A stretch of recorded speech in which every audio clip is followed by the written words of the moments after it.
شکرگڑھ احسن اقبال نے مرکزی جمعیت اہل حدیث کے زیر اہتمام NA-75 میں کنونشن سے خطاب کرتے ہوئے کہا کہ ابھی بلاول کا لیول نہیں کہ نواز شریف سے ڈیبیٹ کر سکے۔ بلاول جس جماعت کے سربراہ ہیں وہ تو الیکشن لڑ ہی نہیں رہی۔ جو PP انتخابی میدان میں ہے اس کے سربراہ آصف زرداری ہیں۔ بلاول پہلے الیکشن لڑنے والی PP کی سربراہی لے لیں پھر مناظرے کر لیں۔ بلاول میرے ضلع کے نارووال سے لاڑکانہ کی ترقی کا موازنہ کر لیں۔ 8 فروری کو قوم کا فیصلہ پاکستان کی تقدیر کا فیصلہ کرے گا۔ 8 فروری کو پاکستان میں مقابلہ انتشار و فساد کی قوت اور امن و استحکام کا ہے۔ 9 مئی کو عمران خان اور ساتھیوں نے جو کیا وہ کوئی پاکستانی سوچ بھی نہیں سکتا۔ اداروں کی حرمت سے ریاست قائم ہوتی ہے ورنہ انتشار ریاست کا مقدر ہے۔ ایٹمی طاقت کو تباہ کرنے کے لیے اداروں اور عوام میں تعلق کو توڑ کر انتشار پیدا کیا جاتا ہے۔ نواز شریف نے 28 مئی کو دنیا کی مخالفت کے باوجود ایٹمی قوت بنایا۔ عمران خان نے بیرونی پیسہ لے کر ڈالر لے کر پاکستان کی معیشت کو برباد کیا۔ عمران خان دنیا کو بتاتا ہے کہ پاکستان دنیا کی سب سے بڑی چور قوم ہے، ہم نارمل قوم ہیں دنیا میں، ہمیں کرپٹ کہنا عمران خان کی پاکستانی عوام کی توہین ہے۔ عمران خان نے حملہ کر کے اداروں کا احترام ختم کرنے کی کوشش کی۔ بانی پاکستان کی نشانی جناح ہاؤس کو جلانے کا کیا مقصد ہے؟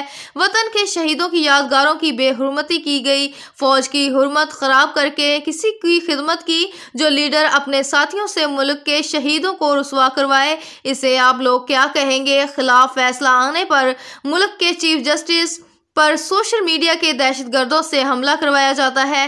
عمران خان کی عدالت، فوج، سیاسی جماعتوں اور میڈیا سے لڑائی ہے، اسے سب چور لگتے ہیں۔ ہمیں اگلے 25 سال میں دوگنی رفتار سے ترقی کرنی ہے تاکہ غربت کم ہو۔ مسلم لیگ نون نے سی پیک دیا، ہم نے استحکام، امن اور ترقی دی۔ جمعیت اہل حدیث کا شکریہ جنہوں نے نارووال، ظفروال اور اب شکرگڑھ سے ہماری حمایت کا اعلان کیا ہے۔ انتشار اور فساد کی علامت PTI ہے اور امن، استحکام اور ترقی کی علامت پاکستان مسلم لیگ نون ہے۔ اس ملک میں انتشار اور فساد کی علامت کا نام عمران نیازی ہے اور اس ملک میں امن، استحکام اور ترقی کا نام نواز شریف ہے۔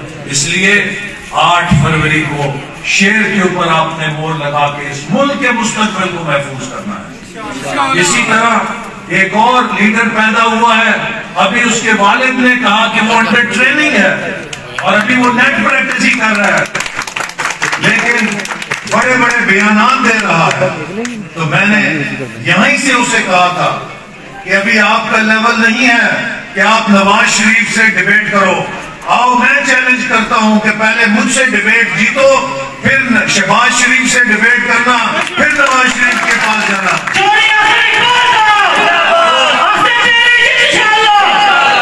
ویسے بھی وہ بلاول بھٹو صاحب کو میں کہوں گا کہ آپ کی جماعت تو الیکشن لڑ ہی نہیں رہی، پاکستان پیپلز پارٹی کا تو کوئی امیدوار ہی نہیں ہے، وہ تو پاکستان پیپلز پارٹی پارلیمنٹیرین جس کے صدر آصف زرداری صاحب ہیں ان کے ٹکٹ کے اوپر الیکشن لڑ رہے ہیں۔ تو پہلے اپنی جماعت کی سربراہی حاصل کرو، پھر اس کے بعد مطالبہ کرنا کہ کس سے ڈیبیٹ کرنی ہے۔ اور پھر میں نے تو یہ بھی چیلنج دیا ہے کہ بلاول بھٹو صاحب بڑی باتیں نہ کریں، لاڑکانہ میں آپ کے نانا کی قبر ہے، لاڑکانہ میں آپ کے والدہ کی قبر ہے، آپ تو لاڑکانے والوں کا حق ادا نہیں کر سکے۔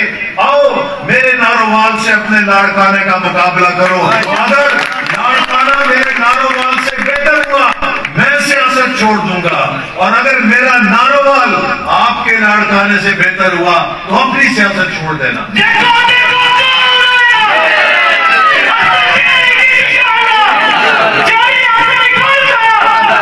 تو میرے بھائیوں اور ساتھیوں، اب مقامی بات میں کرنا چاہتا ہوں کہ یہاں پر 1990 میں مجھے یاد ہے کہ میں نے شکرگڑھ کی تحصیل کی دیوار پہ کھڑے ہو کر ایک جلسے سے خطاب کیا تھا جب میں شکرگڑھ تحصیل سے الیکشن لڑنے کے لیے کاغذات نامزدگی جمع کرانے کے لیے آیا تھا، اور میں نے تحصیل شکرگڑھ کے لوگوں سے کہا تھا کہ میں پڑھ کر آیا ہوں اور میرا دل چاہتا ہے کہ میں اپنی اس دھرتی کی خدمت کروں جہاں میرے باپ دادا کی قبر ہے، تو میں آپ کو امن، تعلیم اور ترقی کا سودا بیچنا چاہتا ہوں، لیکن شکر گڑھ کے لوگوں نے کہا کہ ہمیں امن، تعلیم اور ترقی نہیں چاہیے، ہمیں برادری کے بت پوجنے ہیں، ہمیں دھڑوں کے بت پوجنے ہیں، ہم آپ کا سودا نہیں لینا چاہتے۔